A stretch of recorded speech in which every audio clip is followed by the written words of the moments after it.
एक वक्त में क्राइम सिंडिकेट चला करते थे जिसमें खूब होती थी गैंग वॉर, लेकिन आज चलते हैं साइबर क्राइम सिंडिकेट। ये लोग बिना गोली चलाए फैला रहे हैं साइबर आतंक। इन्होंने भारत के खिलाफ युद्ध छेड़ दिया है और ये सिर्फ साइबर क्राइम नहीं कर रहे बल्कि अब करवा रहे हैं साइबर गुलामी। भारत के 100 नहीं, 1000 नहीं, 30,000 लोगों के साइबर गुलाम बनने की आशंका है। आपके जहन में पहला सवाल जरूर आएगा कि ये साइबर गुलाम बन कैसे गए। रिपोर्ट के मुताबिक गृह मंत्रालय को आशंका है कि भारत से बहुत से लोगों को विदेश बुलाया गया, उनको विदेश ले जाया गया, बल्कि कहना चाहिए टूरिस्ट वीजा पर।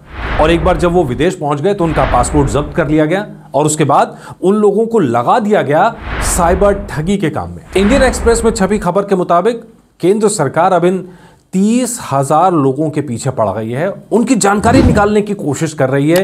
केंद्र सरकार ने जो राज्य हैं और केंद्र शासित राज्य हैं वहां की अथॉरिटीज को बोल दिया गया है कि इन सारे लोगों की कुंडली निकाली जाए। गृह मंत्रालय में काम करने वाली प्रवासन ब्यूरो यानी BOI ने एक डाटा तैयार किया है जिसके मुताबिक कंबोडिया, थाईलैंड, म्यांमार और वियतनाम में विजिटर वीजा पर जनवरी 2022 से मई 2024 के बीच 73,138 यात्री भारत से यात्रा पर गए थे। इनमें से 29,466 भारतीय अभी तक वापस नहीं लौटे हैं। इसमें 20 से 39 आयु वर्ग के लोगों की संख्या करीब आधी है, यानी 17,115, और इसमें भी 90% लोग मेल हैं। इसके मायने क्या हुए? इसके मायने ये हुए कि भारत की वो वर्किंग फोर्स जिनको भारत की इकोनॉमी और GDP को आगे बढ़ाना था, वो विदेश में बैठकर भारत की इकोनॉमी को गड्ढे में डाल रहे हैं। वो लोग जिन पर अपने घर परिवार को चलाने की जिम्मेदारी थी, वो विदेश में बैठकर भारत के घरों को बर्बाद करने में लग गए हैं। वो किसी घर के जो चिराग थे वो विदेश में बैठकर भारत के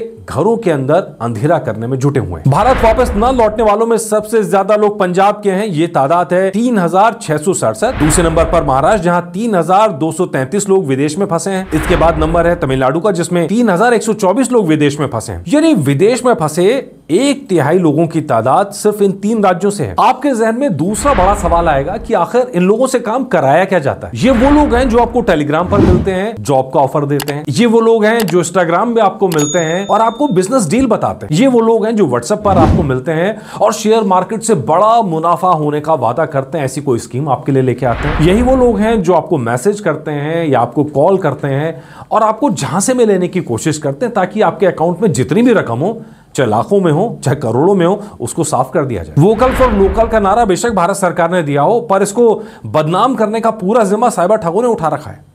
वो लोकल लोगों का इस्तेमाल करते हैं ताकि जैसे तमिलनाडु का अगर कोई शख्स है तो तमिलनाडु के लोगों को वो फांस सकता है अपनी भाषा में बात करके।